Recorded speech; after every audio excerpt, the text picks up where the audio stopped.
teman-teman sekalian ingin bekerja sebagai novelis, penulis, ilustrator, komikus, mangaka, konten kreator, atau apapun itu seniman yang menghasilkan karya, maka teman-teman sekalian perlu sekali untuk menonton film anime ini, Look Back.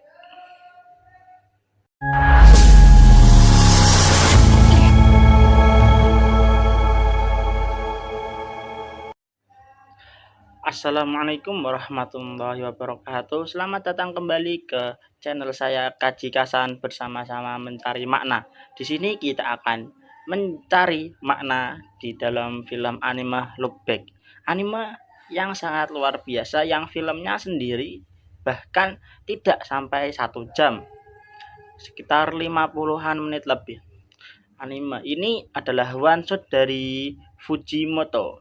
Ya, Fujimoto kayaknya deh, menceritakan tentang Fujino, seorang anak SD yang menjadi mangaka one shot atau bulletin di sekolahnya.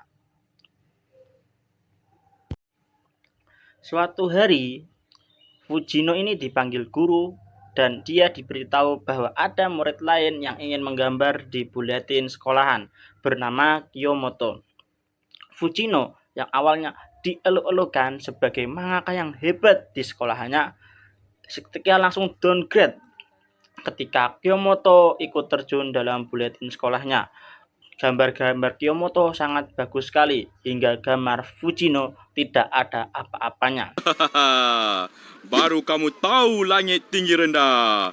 Namun, bukannya menyerah, Fujino langsung berlatih sekeras-kerasnya. Dia langsung all out untuk menggambar untuk bisa melebihi Kiyomoto. Dia mengarahkan segalanya dan dia mengorbankan segalanya untuk menggambar. Dia mengorbankan waktu bermain, waktu berlatih kelas karatenya, nilai-nilai ujiannya kacau. Dia menjadi antisosial demi untuk menggambar lebih baik.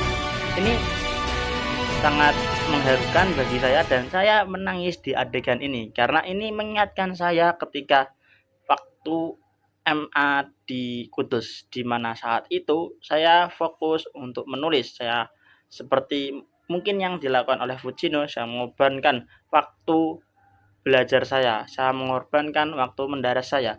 Nah, dengan saya all out itu, alhamdulillah dari 2019 sampai 2023 saya berhasil menghasilkan 5 karya buku. Sombong amat. Yaitu novel pertama The Stranger Things, novel kedua Siluman Wadon, novel ketiga Sinaga, novel keempat Soben, dan novel kelima Hilang. Jelek dan aku bangga. Lebih keras. Aku jelek dan aku bangga. Aku jelek dan aku bangga. Aku jelek dan aku Jadi bangga. itu yang diucapkannya. Ini benar-benar menurut saya masa prime karena ya saya benar-benar all out. Pow. Dan ini di perkuliahan ini sangat sulit saya lakukan lagi. Oke, kembali pada cerita animenya tadi. Fujino terus berlatih menggambar, namun sayangnya gambarnya tetap tidak lebih baik dari Kiyomoto. Baru kamu tahu langit tinggi rendah. Mungkin sedikit terlihat seperti kerja keras tidak akan mengalahkan bakat, yang sayangnya tidak.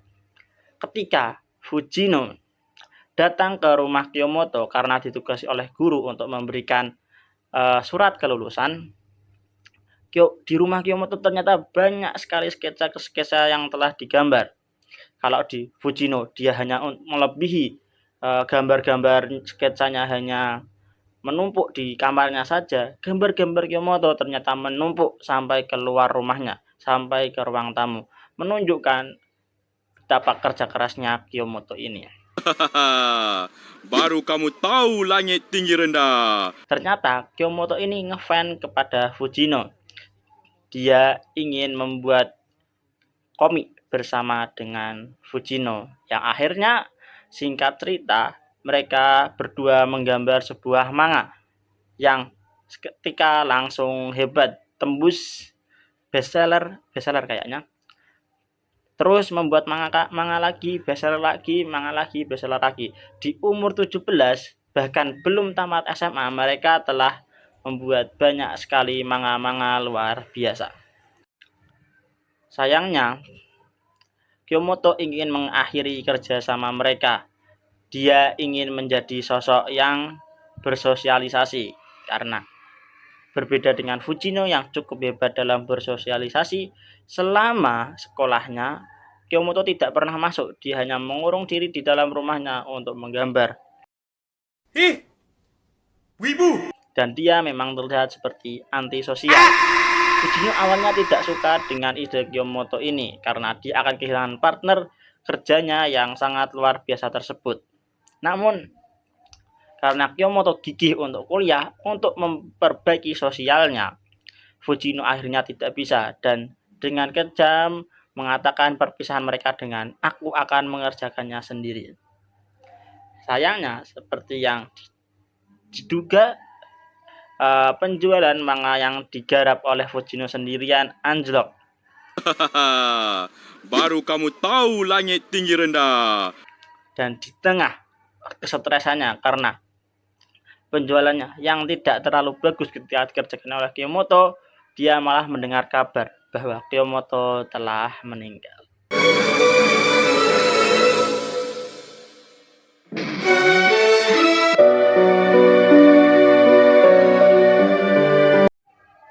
Kyomoto ternyata meninggal karena oleh orang yang gila. Kyomoto kemudian dikuburkan. Ketika Fujino datang berkabung di rumah Kyomoto, dia melihat sebuah kertas kecil, sebuah one shot yang pernah dulu dia gambar ketika dia datang ke rumah Kyomoto. Sebuah one shot yang menyindir Kyomoto untuk menjadi sosok yang bersosialisasi. Fujino akhirnya merasa bersalah. Gambar-gambar itu, ini seharusnya saya ceritakan di awal tadi sih. Jadi, ketika Fujino datang ke rumah Kyomoto, mereka terpisah di pintu kamarnya. Nah, si Fujino setelah menggambar komik yang one shot yang menyindir Kyomoto untuk bersosialisasi, kertas yang dia pegang itu terbawa arus angin dan masuk lewat sela-sela pintu di bawah, yang akhirnya mungkin menyindir Kyomoto untuk menjadi sosok yang bersosialisasi. Gambar ini akhirnya membuat Fujino frustasi karena dia merasa bahwa itu semua adalah salah dirinya. Seandainya dia tidak membuat itu, Kyomoto akan tetap di kamar dan akan selamat. Akhirnya Fujino yang frustasi itu menyobek-nyobek kertasnya dan tidak sengaja sobekan yang hanya satu panel di one shotnya tentang yang mengejek jangan keluar itu terbawa arus angin lagi dan masuk ke dalam sela-sela pintu kamar Kyomoto yang tertutup. Nah, Kyomoto ini seharusnya mati, tapi ternyata dengan konsep yang menarik yaitu multiverse, kertas yang terbawa angin itu masuk ke sela-sela pintu dan ke bawah ke dunia yang lain, di mana Kyomoto masih hidup dan masih saat mereka SD. Dan ketika Kyomoto membaca tulisan jangan keluar itu, dia akhirnya tidak keluar. Dia tetap menjadi antisosial yang tidak pernah membuat manga-manga hebat. Namun karena ya umumnya anak sekolah kemudian kuliah, karena dia ingin terus mengembangkan bakatnya, dia tetap menggambar dan berkuliah di DKV ibaratnya. Nah, kejadiannya sama. Kyomoto sempat ingin dibunuh oleh orang gila yang membawa kapak tadi. Namun multiverse ini, di universe ini, Fujino menyerah menggambar karena dia tidak pernah kerjasama dengan Kyomoto. Dia akhirnya menekuni les karatenya dan di timeline yang itu, universe yang itu, dia menyelamatkan Kyomoto. Nah, Kyomoto yang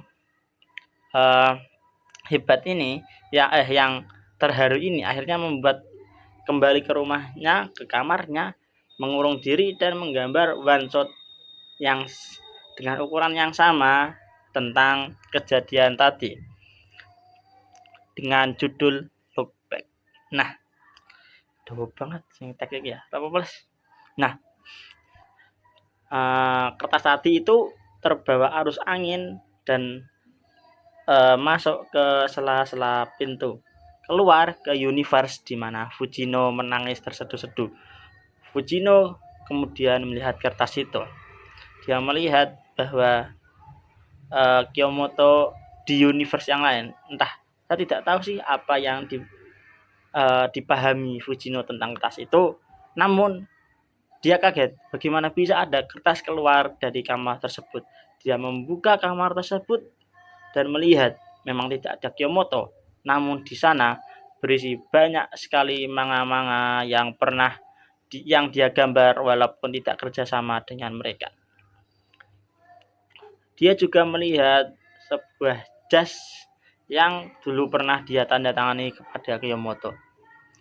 Ini mengingatkan bahwa kamu menulis sebuah karya mungkin tidak harus untuk seluruh orang, untuk semua orang. Kamu cukup membuat sebuah karya untuk satu orang saja. Mengingatkan saya pada quotes, kalau ini bukan tim Patex ya, dari pembuat Orb on the Movement of Earth.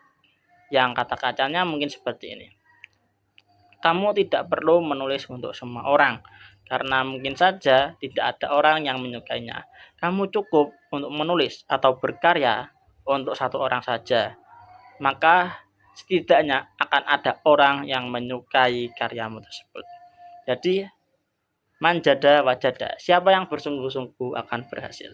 Sekian dari saya, Muhammad Hasan. Apabila ada kesalahan, mohon dimaafkan. Jangan lupa untuk like, share, dan komen video ini supaya konten-konten kedepannya menjadi lebih baik. Dan jangan lupa untuk subscribe. Sekian, terima kasih.